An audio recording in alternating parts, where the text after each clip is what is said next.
Dans cet exercice, comme nous avons énoncé, on a différents éléments et on va compléter ce tableau par leur symbole, charge, proton. Et à chaque fois, on remplit une case.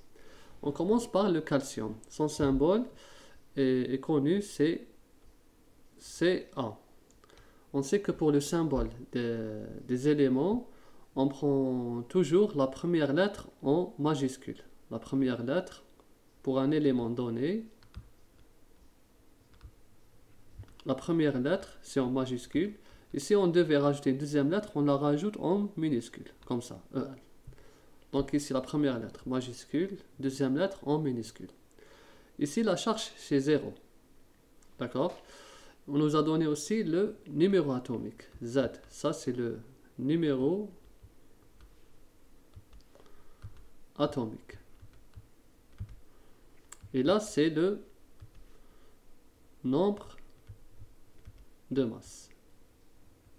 Et bien sûr, nombre de masse est égal à Z plus N.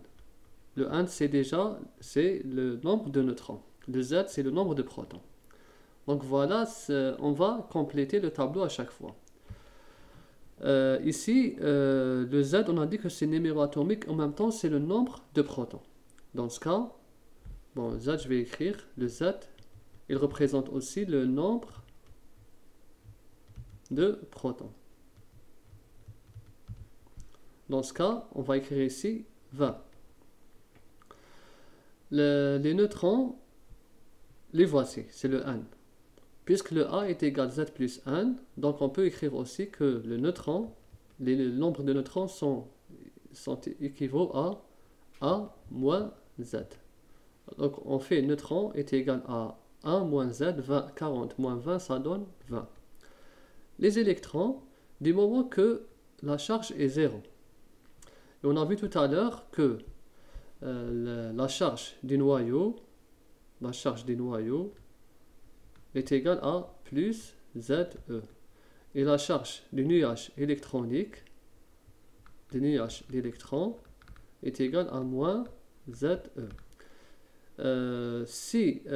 Pour un atome neutre, s'ils sont équivalents, donc leur somme est nulle. Voilà, on est dans ce cas.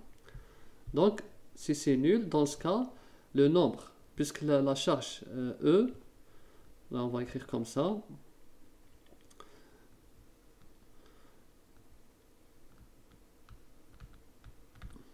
le E sont identiques. C'est la charge élémentaire.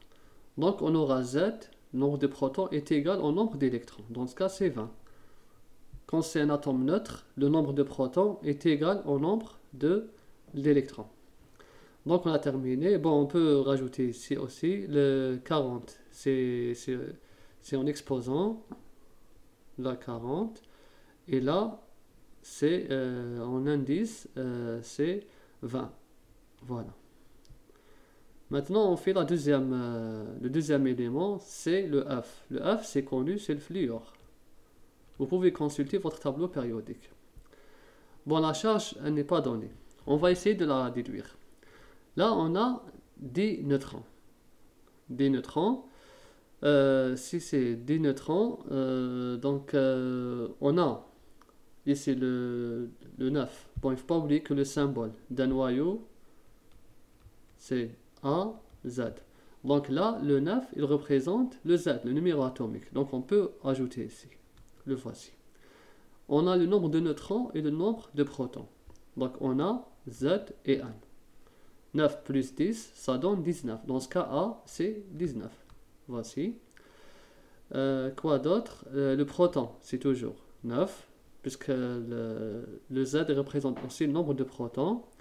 Et là, bon, en principe, c'est pas mentionné, ils n'ont pas mentionné, mais ça reste une charge nulle. Là, c'est charge 0. Il n'y a pas de cas. Charge 0, dans ce cas, c'est 9. Là, le nombre d'électrons est équivalent au nombre de protons. L'uranium, bon là, on peut aussi rajouter 19, parce que c'est là. L'uranium, son symbole, c'est U. Comme ça. U, sa charge est 0. on nous a donné le Z, le numéro atomique 92, d'accord? Sa charge est 0, dans ce cas, ici c'est 92. Le nombre de protons est égal au numéro atomique. A, le A c'est égal à quoi? Il est égal à Z plus N. Donc on a le Z, on a le N. Donc c'est 92 plus 146. Et après calcul, on trouve 238. Le nombre de masses est égal à 238. Comme c'est nul, dans ce cas, le nombre de protons est égal au nombre d'électrons. C'est pas chargé, c'est nul.